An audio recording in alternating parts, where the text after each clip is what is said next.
Hi guys, my name is Kevin and welcome to Making Sawdust. Today I'm going to be taking you around my tiny basement workshop that is only 6 months old.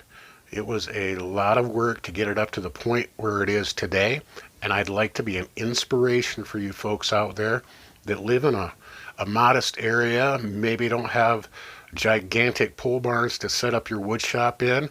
I want to show you what I've done, show you the things I'm going to still do, and show you that it can be done. So let's get started.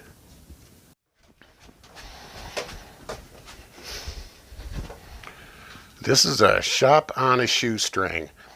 The working footprint of my shop is about 11 feet by 26 feet.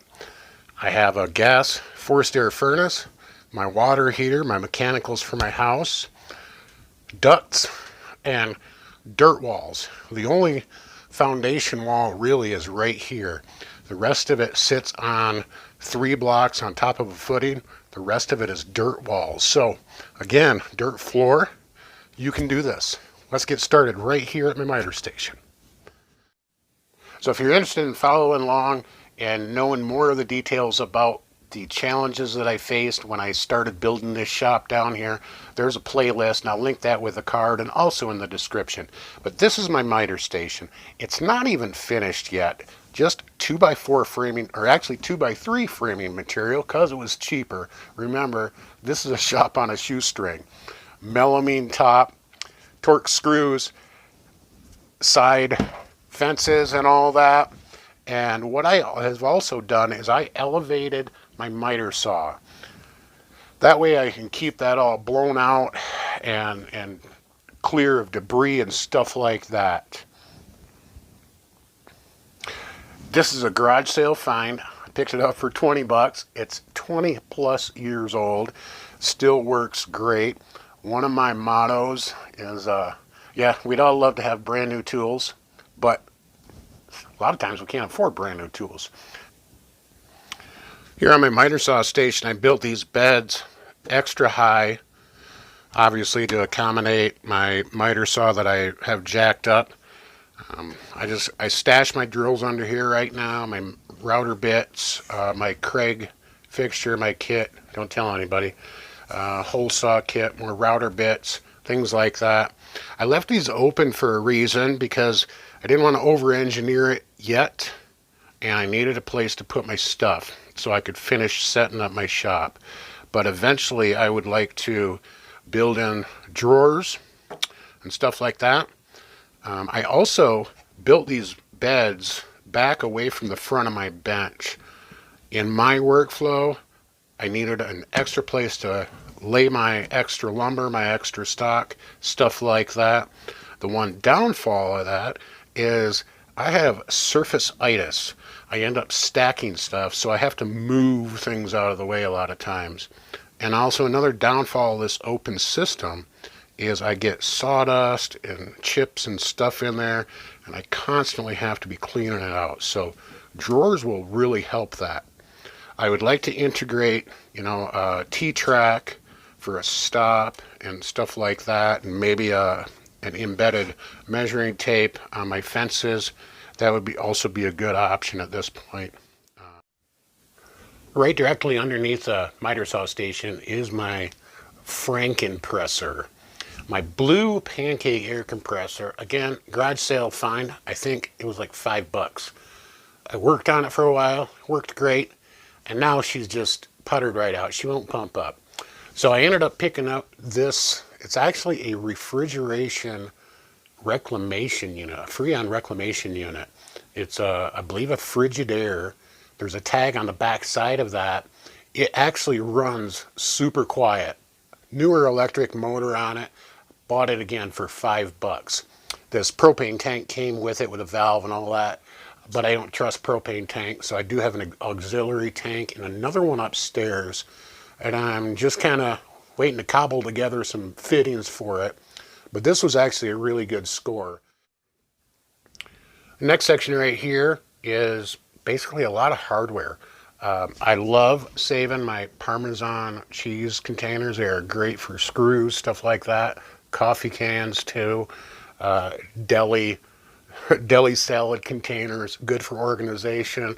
One tip that works really good in my shop is using similar or like size containers that you can recycle. Coffee cans, Parmesan cheese, deli containers. Rather than having a million different types of jars full of screws and stuff like that, I like to have uniformity. I really strive to be more organized in my shop daily. Another thing, I built this about 2 years ago, made all out of pallet wood. Drawers. This is actually my miscellaneous screw cups. Nice. These are made out of 3-inch cardboard tubes, cardboard glued on the bottom side, cardboard bottoms. It was totally use what you have. I like to be organized. I find a lot of furniture, entertainment centers, all kinds of stuff on Marketplace for free. Well, I either salvage for lumber, hardware. You never know when you need that other flathead screw of that same style, or a black pan head screw, or, you know, all kinds of stuff, little L brackets. So there's really good usable stuff. One of my mantras is use what you got, and salvage, man. I hate sending stuff to the dump. So I plan on actually finishing this up and putting some hardware on it, and actually not putting it down on the floor. Hopefully up on my bench somewhere. But that's one way to stay organized for me. This is actually a pretty good shot of my basement and the conditions. This is a footing, 3 blocks, and then my house. And it's sit on top of a dirt foundation. Here in Wyoming, the soil is really hard packed. It is like a bentonite clay, kind of a sand mix also. This is like rock hard.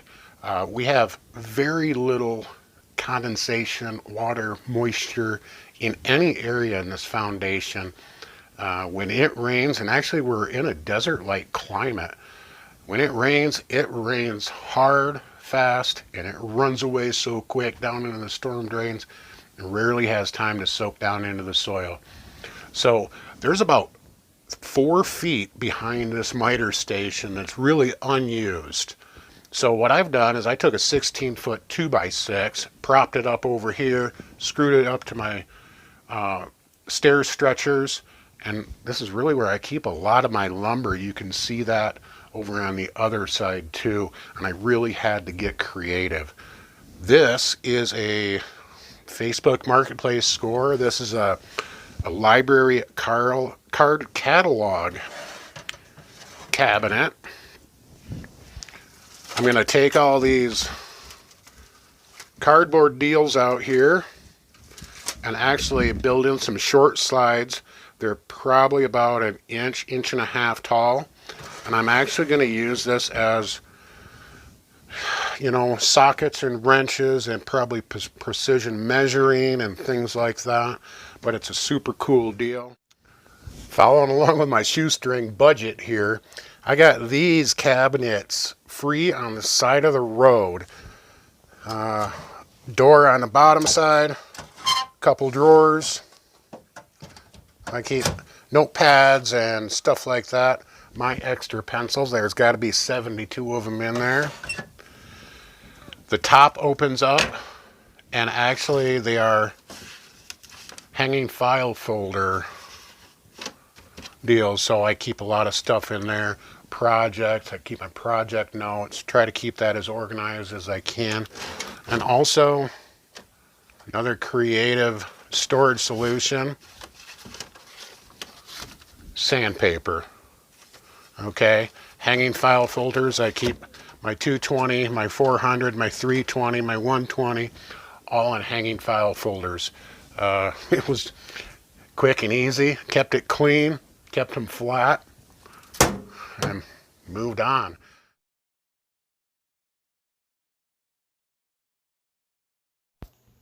This bench right here is actually 24 feet long, and it's about 44 inches tall. Melamine top, which is actually a pretty good choice. When it gets too beat up, I can flip over the melamine top. This plywood actually is retaining a lot of the dirt foundation. I have a video that shows how I built this bench and all the work that went into it.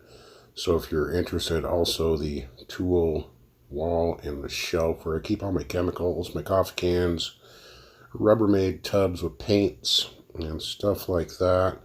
I really don't have any actual tool wall, but that is an upcoming project. So hope you stick around for that.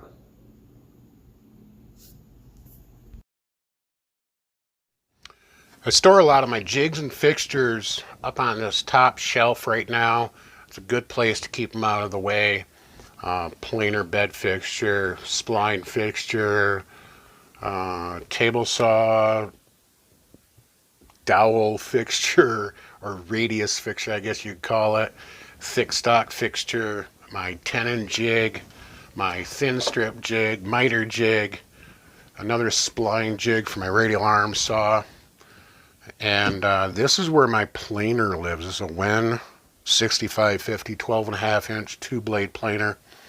I built this torsion box bed. Took the infeed and the outfeed tables off of it. I was getting a lot of snipe when I first bought it. So what I had determined is a longer infeed and outfeed bench or table. It just slides right in and locks into the top pretty good. It actually eliminates 99% of the snipe. I'm actually surprised. But proper setup of this is key. So, but I'm really pleased with this tool.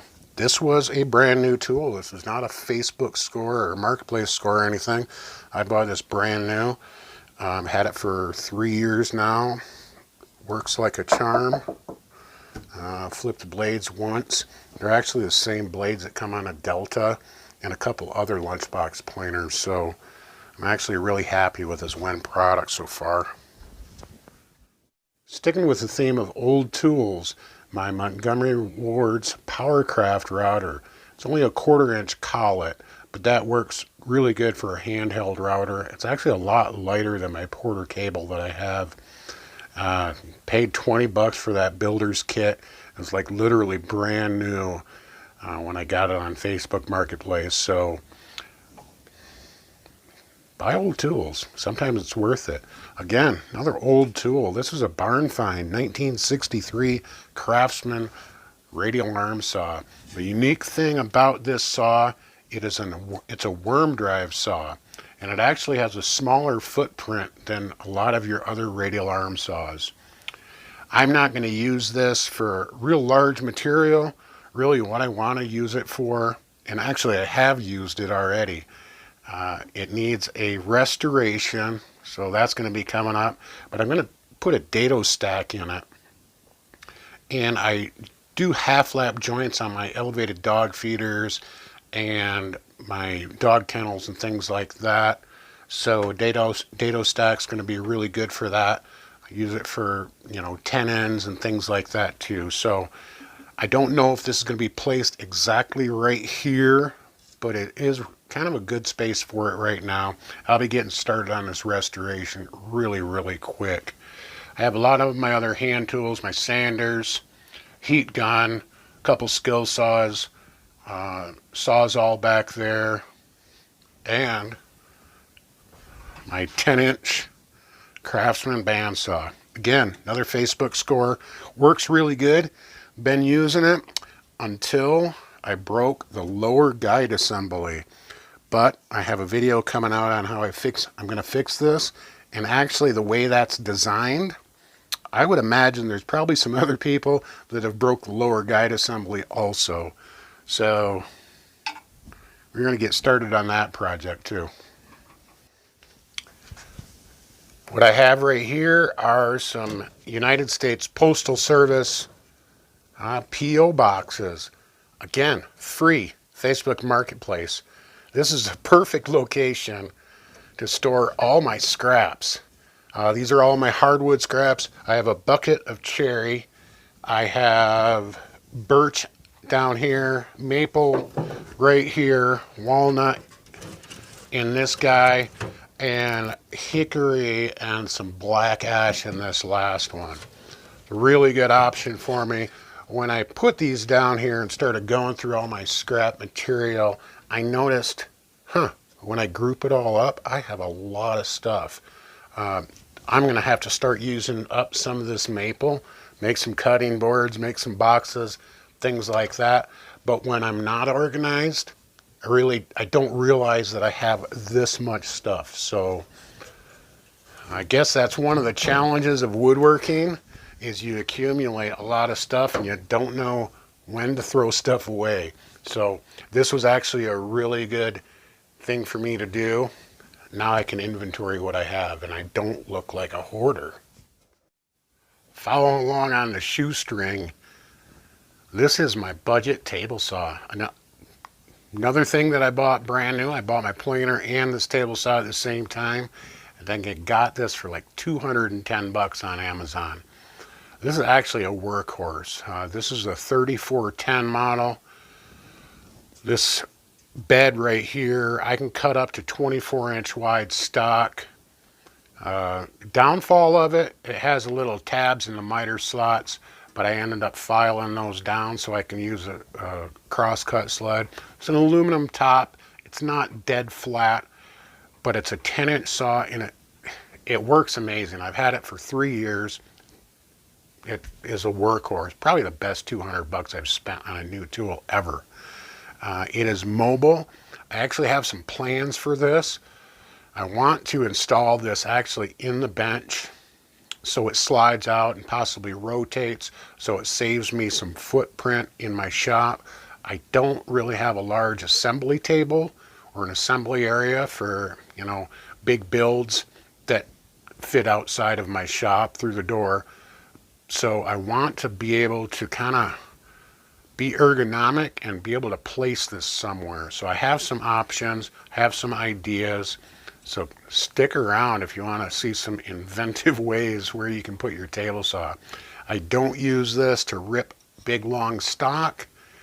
Rarely I get sheet goods down in here, and if I do use any sheet goods for cornhole boards or things like that, I'll normally have them cut up at the big box store, so it's easier, first of all, to bring it down in my basement. I'm getting older. I don't want to carry heavy stuff all the time. So, and with a small saw, it's a good option. Have it cut in a big box store, and I have to do, small cuts with this thing.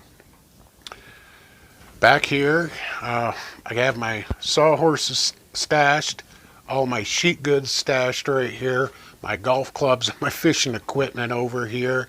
In that corner up in the top is some older electric tools and some miscellaneous household stuff.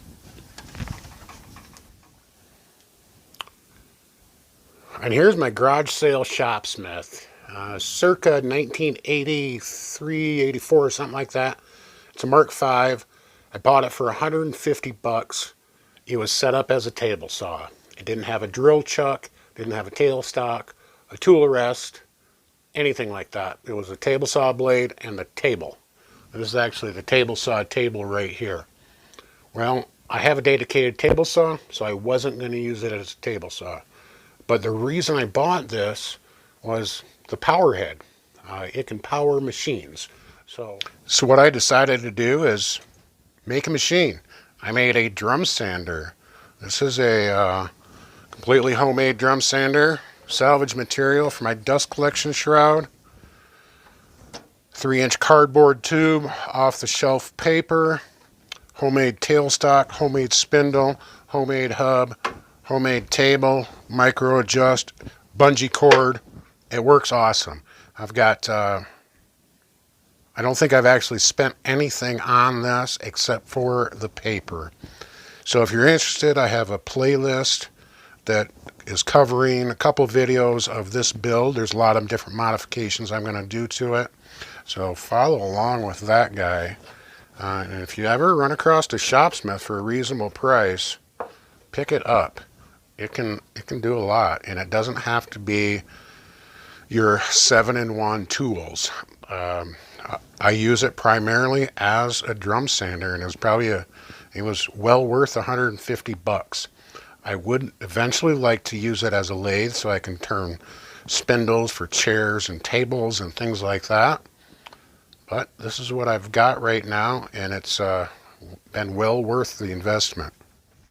So this is my router table. This is actually the table saw table for my Shopsmith, but I'm using it as a router table. I have my Porter cable router installed in this right now with a 3/4 inch 2-flute flush trim bit and my jointer set up. This is my jointer bed. It works fantastic right now. I have a lot of modifications I would like to do to this. Make it a little easier to adjust and things like that, but that's what we got, man. My furnace, my mechanicals, my sticker plenum, and last but not least, probably one of the most inventive tools storage areas is my clamp storage. If you are in a basement and you have exposed floor joists, clamp storage. And I am going to show you my drill press.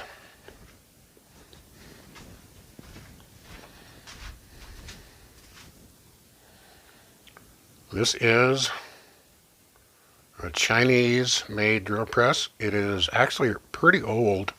TriStar International, I think it's made in the 80s, so it's pretty industrial. It's a 5/8 chuck. I have a new table I would like to build for it with some drawers and some organization so I can keep all my drill bits and stuff together, and also some sort of lifting mechanism for the table. Well, to recap, this is a tiny shop in a basement, less than 300 square feet. It's long and it's narrow.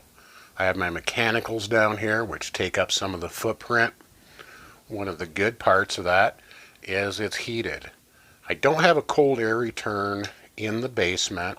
A cold air return for the furnace is upstairs in the house. So it's really not pulling any, airborne dust into the house.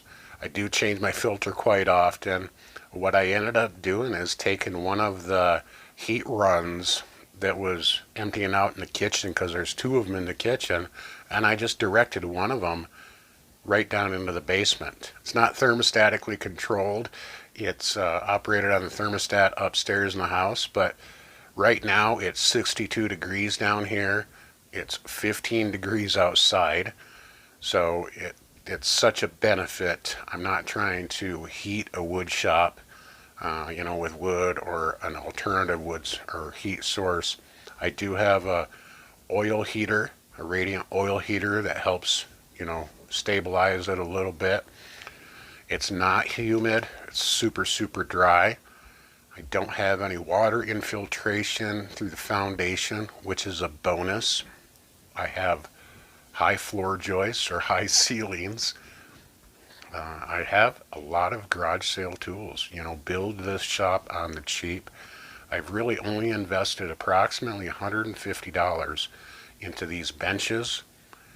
Maybe $1,000 into my tools total.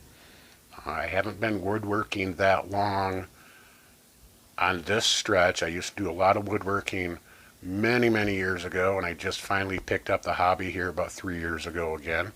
So if I can be an inspiration to some of you folks and show you that you can work in an unconventional space. We all would dream of having that 40x60 heated pole barn with the Powermatic and the jet and the saw stop tools and all that. But heck, a lot of times we can't afford that. So this is a shop on a shoestring. I wanted to show you how I work in my shop. It's become quite efficient, very workable. You'd be surprised at what it looked like when I first got here. There's a playlist of setting up this wood shop if you're interested in that. Dirt wall, dirt foundation, creaky floors, no dust collection really at this point. My dust collection is a big shop vac, and I have it hooked up to my drum sander because it creates that super, super fine airborne stuff right now. My bigger tools, my radial arm saw, my chop saw, table saw, really large chips, they fall on the floor. So I have some things I want to improve. I would like to move my Shopsmith over onto this one side, so then I can hook up my dust collection and make one long trunk line to hook up all my tools, maybe some homemade blast gates, a cyclone, things like that. I'm just going to keep improvement as I go, and I hope you enjoy this, guys. Thank you so much for stopping by Making Sawdust 2020 shop tour, shop on a shoestring. And if you have a modest shop, get out and make some sawdust. Think outside the box and see how you can work in your space. This space provides me money. I make arts and crafts and woodworking stuff. I'm a content creator. I'm a web developer, and I do all kinds of other stuff. So I needed to be up and running. I needed to make this space the best I could possibly make it, and I'm only 6 months into this deal. So I have a lot of things coming down the pike for this channel, and I appreciate you guys sticking around. And as always, get out in your shop, start making some sawdust.